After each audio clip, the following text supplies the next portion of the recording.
안녕하세요.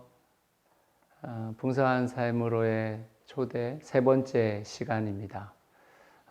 오늘은 진정한 행복에 대해서 여러분들과 이야기 나눠보려고 합니다. 여러분 다 행복하기 원하시죠? 저도 그렇습니다. 기독교 안으로 들어온 많은 신앙인들이요. 하나님께서 우리가 행복하기 원하시는가에 대한 질문을 던졌을 때 하나님이 우리가 행복하기를 원할까라는 생각을 합니다.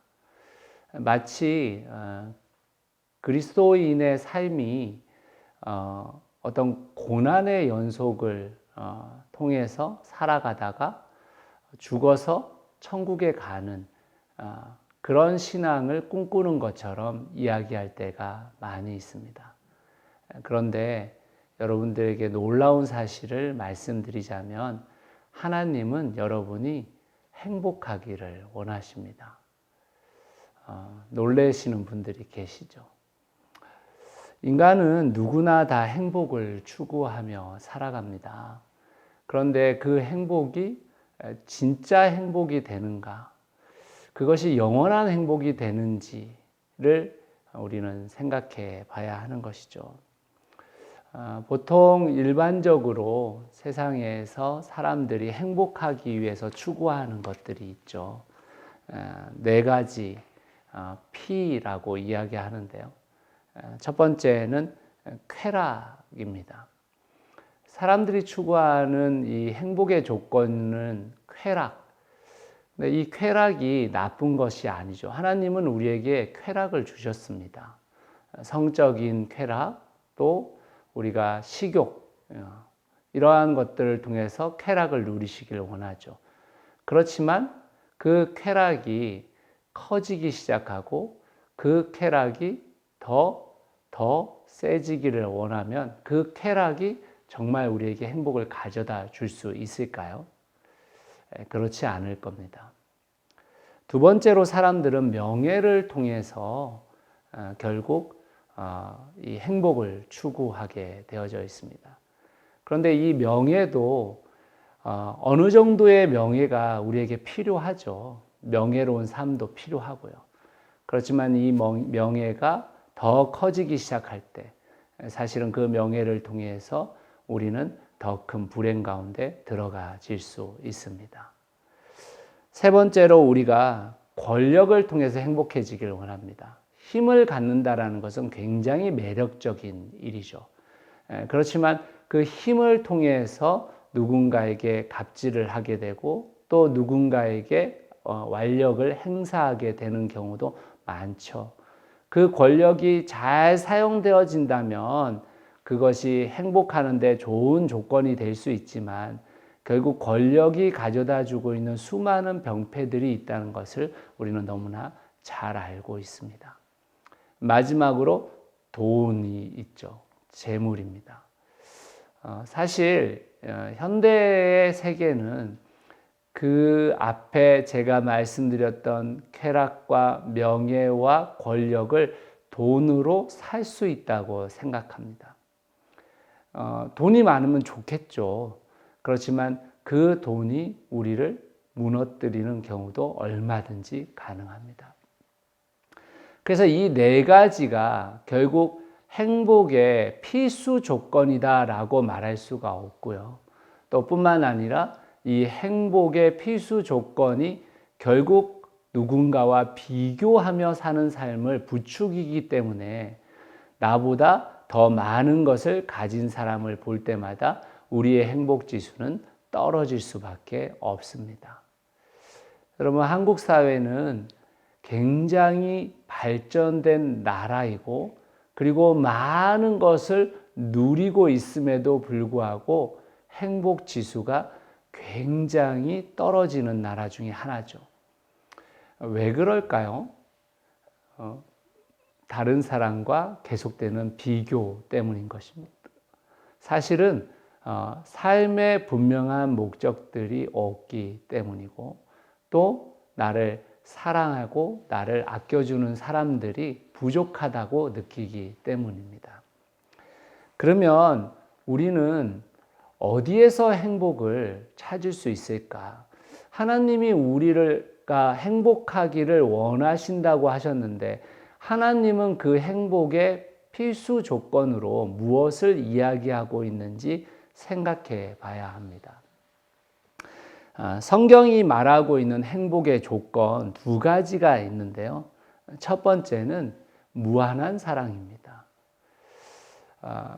나를 어떤 존재인지를 생각하지 않고도 끝까지 사랑해주는 존재가 있다면 여러분은 어떨까요? 우리는 사실 사랑의 실패를 굉장히 많이 맛봅니다. 여러분, 우리가 어떤 무리를 사랑하겠다는 것도 아니고 나라를 사랑하겠다는 것도 아니고 전 인류를 사랑하는 것도 아닌 제가 선택해서 제가 정말 사랑하겠다고 결정한 내 아내, 내 남편 하나를 사랑하는 것도 너무너무 힘들잖아요. 그러니까 사실 우리는 사랑을 지켜내는 것이 굉장히 어려운 사람들입니다. 그리고 나를 끝까지 사랑하고 정말 믿어주는 사람 한 사람이 존재하는 것도 어렵죠. 그래서 우리는 성경을 통해서 무엇을 알 수 있냐면 나라는 존재를 끝까지 사랑해 주시는 분이 계시다라는 겁니다. 나라는 존재를 끝까지 믿어주시는 분이 계시다라는 거죠. 그것이 바로 하나님의 무한한 사랑입니다.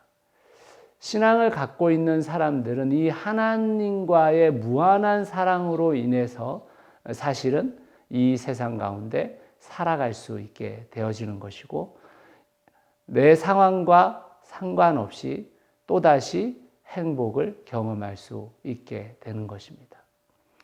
두 번째로 이 성경이 추구하고 있는 행복의 조건은 바로 목적이 있는 삶입니다. 제가 두 번째 시간에 말씀드렸던 것처럼 창조된 인간이라는 것을 믿는 사람은 신이 우리를 창조한 목적이 있다라는 것을 알게 되어집니다. 신이 창조한 목적을 발견하게 되죠. 그래서 내 인생의 목적, 내 인생의 목표가 생기게 되는 것입니다. 현대사회만큼 자신의 인생의 의미와 목적을 발견하지 못하고 심지어 꿈조차 없는 삶을 살아가는 사람들이 정말 많잖아요. 그런데 하나님을 믿는다라는 것은 하나님께서 나를 이 땅 가운데 존재케 한 이유를 알게 되어지는 것입니다. 여러분은 무엇을 통해서 행복을 누리고 계시나요? 남편이 명품백을 사주면 행복하신가요? 또 좋은 아파트에 사시면 행복하신가요? 아니면 남성분들은 정말 남들이 부러워하는 스포츠카를 몰고 다니면 행복하신가요? 네, 그럴 수 있습니다. 그런데 그것은 정말 단시간 동안 행복할 수 있는 것이죠. 우리가 영원히 행복할 수 있는 것은 나를 끝까지 무조건적으로 사랑하는 존재가 있을 때, 그리고 내 삶의 의미가 무엇인지를 알고 그 의미를 찾아가고 그 목적을 이루어낼 때 행복할 수 있습니다. 여러분 가운데 그 행복이 늘 함께하기를 바랍니다. 제가 교환에 사진 한 장을 올려놨어요. 그 사진은 대전에 있는 계룡문고에서 찍은 사진인데요. 계룡문고에서 십자가 이 전시회를 한 적이 있습니다. 그 중에서도 제가 지금 여러분들에게 보여드리고 있는 그 사진은 저에게 큰 의미가 좀 있었는데요. 안에 십자가가 지탱을 하고 바깥에 십자가가 하나 더 있죠. 근데 그 바깥의 십자가를 유지할 수 있는 것은 바로 그 안에 있는 십자가가 계속해서 버텨주기 때문일 겁니다. 저의 인생에서 제 삶의 어려움과 아픔과 힘듦이 있음에도 불구하고 그렇게 또 신이 나에게 주었다고 생각하는 그 인생의 의미와 목적을 발견하고 그것을 따라 살아갈 수 있는 이유는 그 십자가에 달려 죽으신 예수 그리스도가 나를 지탱해 주고 있기 때문입니다. 그분의 무한한 사랑이 저를 지탱해 주고 있기 때문에 저는 그 십자가의 길을 또 걸을 수 있게 된 것입니다.